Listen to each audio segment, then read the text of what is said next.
Week 1 can be a hell of a drug in fantasy football land. It's been a long 7 months since we had any sort of meaningful action to sink our teeth into, leaving fantasy football degens absolutely chomping at the bit to get back into the swing of things. Accordingly, the public doesn't always have the most rational reactions to all the ups and downs that will inevitably happen over the course of the next week. While week 1 might only count for 1/18th of the regular season, you would never know this based on the incoming overreactions we're about to see all over social media. Don't get me wrong, sometimes a huge week-winning performance in week 1 is simply the sign of even more great things to come during the rest of the season. But other times, it's Sammy Watkins back on his bullshit or someone like Kevin Ogletree going off once only to lead fantasy managers on an ill-fated goose chase trying to recapture that same lightning in a bottle. I mean, seriously guys, wait till you hear some of these week 1 performances that happened literally just last season. Then Commanders quarterback Carson Wentz threw for 313 yards and 4 touchdowns in a wild comeback win over the Jaguars, racking up more fantasy points than anyone other than Josh Allen and Patrick Mahomes along the way. Well, looks like Washington found their quarterback. Or how about Colts wide receiver Michael Pittman catching 9 of 13 targets for 121 yards and a tutty? Hey, Matt Ryan's in town. Looks like a third-year breakout must be on the way now that the Colts finally fixed their situation under center. Hell, we even had running backs like Kareem Hunt, Clyde Edwards-Helaire, Dontrell Hilliard, and James Robinson score multiple touchdowns, leading to great week 1 fantasy success. Surely things must have kept on going great for those guys. Of course, each of those situations wound up not exactly being a sign of good things to come for invested fantasy managers. And they weren't even things that got undone by bad injury luck. The players just simply didn't work out. On the other side of things, there were plenty of fantasy players who went on to have truly great seasons, but they just didn't get the season started off on the right foot. Specifically, CeeDee Lamb, Ramondre Stevenson, Amari Cooper, Dameon Pierce, and Tony Pollard were just a handful of fantasy players who didn't even score 5 PPR points in week 1 last season. I mean, seriously guys, Devontae Smith didn't even catch a pass. Devontae Smith, I think he turned out all right. Again though, all that week 1 hoopla, all that week 1 overreaction ended up being for naught because these players ended up doing the opposite of what we saw in the first 60 minutes of action throughout the rest of the season. And ultimately, that's what fantasy football management is all about. Discerning what is actually going to lead to future performance in a good way for us and what is a sign of something that we should really be avoiding at all costs. Accordingly, I have 3 tips for you to not let week 1 hoopla and anxiety impact how you're going to be treating the rest of the season. Tip number 1, you gotta keep your composure. As the late great Norm Macdonald once said, you should never bet on football because the ball ain't round. With all due respect to Norm, I will continue to happily bet on football. Maybe not successfully, but who's to judge there? The thing to remember though, guys, is that we need to just realize there is a lot of randomness that happens in the course of a 60-minute game and definitely in the course of 16 games in 1 week of action. One simple overthrow can be the difference between a huge fantasy performance and a dud, or maybe a drop. Or maybe an official wasn't paying attention to Terry McLaurin, who was lined up correctly and accordingly nullified a touchdown by Brian Robinson at the end of a game between the Washington Commanders and New York Giants. Yes, still a little bitter about that one.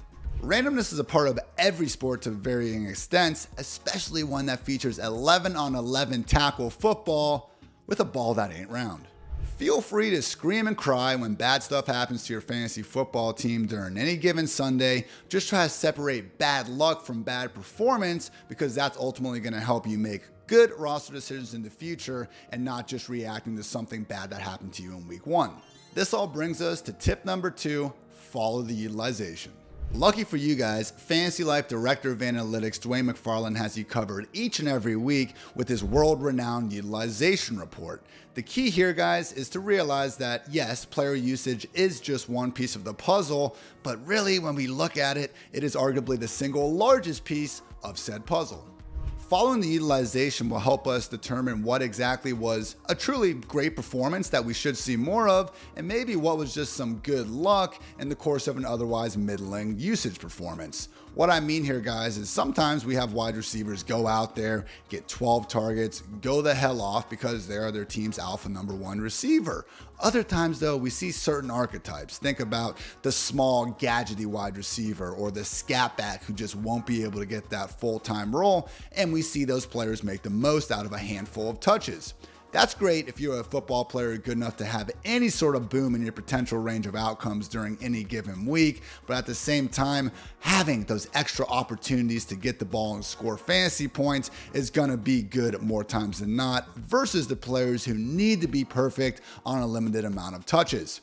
Crazy science fact for you guys: you can't score fantasy points without getting the ball first. Thanks a lot, Biden.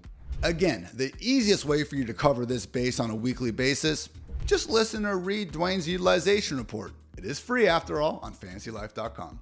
This brings us to my third and final tip: stay ahead of the game on the waiver wire. I have a question for you guys. What's the only thing cooler than picking up the week's trendy waiver wire asset to your fantasy football team? The answer, of course, is already having that player on your bench in the first place, because you, a scholar, listened to Fantasy Life analyst and part-time GQ model Chris Allen's early waiver wire report that is already live on fantasylife.com and highlighting potential players for you to pick up before week 1 even starts. Just as a little bit of a tease here, guys, those Green Bay Packers and Jordan Love and Jaden Reed could be on the cover of waiver wire articles of all shapes and sizes this time next week. I'm not saying to drop your freaking studs for them, but realize if you need help at quarterback and wide receiver, staying ahead of the game on young upside options in good matchups is the way to go. On the other side of things, really make a habit of exploiting available handcuff running backs on your waiver wire. I know, you want to try to cover your bases, you want to be safe, you want to have that QB bye week covered. Maybe you're even one of those sickos that wants to have 2 DSTs or 2 kickers on your roster at all times. But really, guys, outside of big bench leagues, you're going to be helping yourself way more by chasing upside at all times in the form of handcuff running backs. I would much rather have guys like Chuba Hubbard, even free agents like Kareem Hunt and Leonard Fournette, over a backup quarterback, a backup DST, even a complimentary wide receiver that I'm never going to feel good about starting. Just ask yourself, with any player on the waiver wire or on your bench, is there a scenario, a contingency, one injury away from me falling in love with this player? And if there's not, they probably shouldn't be on your bench in the first place. Again, fantasy football can be very random. Following a sound process, making all the right moves isn't always necessarily guaranteed to help you win a championship, but it sure as hell helps. Life in 2023, especially on social media, has a way of making every play of every game just seem like the most meaningful thing that any of us have ever seen, which, hey, sometimes is true. Cool shit happens in football, but on the other side of things, it can be a ramification of society just not quite knowing how to sit still sometimes. Watch week 1, enjoy week 1, win week 1, but don't necessarily overreact to week 1 because we have a hell of a long season to go, guys. Best of luck out there in those fantasy streets, regardless of what format you're playing in. Football is back. Let's freaking go. Also, be sure to let me know in the comments any big week 1 overreactions that you remember from the past, whether it's Sammy Watkins in whatever year you want going off before dudding the rest of the way, Kevin Ogletree doing his thing, whatever it might be. Let me know. I'm curious. And again, good luck. Go win that fantasy matchup. And as always, it's a great day to be great.